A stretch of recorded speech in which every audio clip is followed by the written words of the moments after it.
द्रौपदी का चीरहरण। महाभारत ऐसा महाकाव्य है जिसमें कई छोटी बड़ी शिक्षाप्रद घटनाओं का जिक्र है।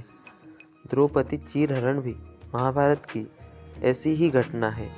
द्रौपदी पांचाल देश की राजकुमारी थी और उसका विवाह अर्जुन से हुआ था। अर्जुन ने द्रौपदी के स्वयंवर में मछली की आंख में निशाना साध कर उससे विवाह किया था, लेकिन माता कुंती के अनजाने में दिए एक आदेश से द्रौपदी पांडव यानी पांचों भाइयों की पत्नी बन गई। एक बार की बात है जब पांचों भाइयों में सबसे बड़े युधिष्ठिर इंद्रप्रस्थ नगर पर राज कर रहे थे। उस समय हस्तिनापुर का राजकुमार दुर्योधन था और पांचों पांडव उसके चचेरे भाई थे। दुर्योधन कौरवों में सबसे बड़ा था और अपने चचेरे भाइयों यानी पांडवों से जलता था।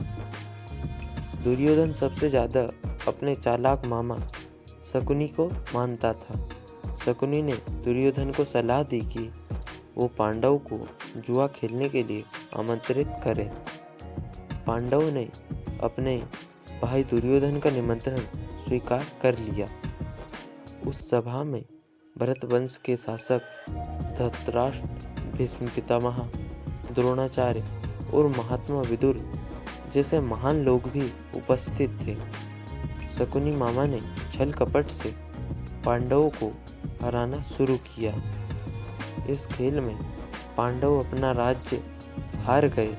धर्मराज युधिष्ठिर ने स्वयं और अपने चारों भाइयों को भी दांव पर लगाया और हार गए। अंत में जब दांव पर लगाने के लिए उनके पास कुछ नहीं बचा तो उन्होंने अपनी पत्नी द्रौपदी को दांव पर लगा दिया। दुर्योधन तो जैसे इसी पल का इंतजार कर रहा था। शकुनी मामा की मदद से उसने जुए में द्रौपदी को भी जीत लिया। द्रौपदी को जीतने के बाद दुर्योधन अपने भाई दुशासन को आदेश दिया कि वो द्रौपदी को भरी सभा में बाल पकड़कर और घसीटते हुए लेकर आए। भाई से आज्ञा मिलते ही दुशासन द्रौपदी के कक्ष में गया और उसे सभा में चलने को कहा। रानी द्रौपदी बहुत ही स्वाभिमानी और पतिव्रता स्त्री थी, इसलिए उन्होंने दुशासन के साथ चलने से मना कर दिया।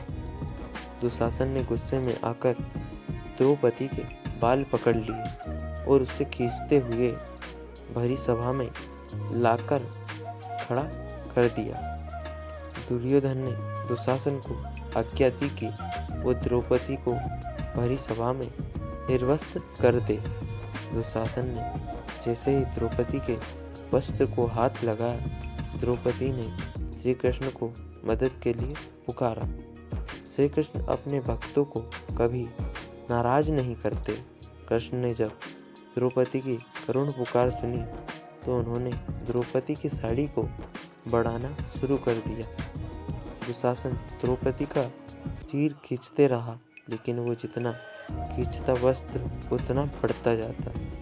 अंत में दुशासन थककर हार गया, किंतु द्रौपदी का वस्त्र हरण नहीं कर सका।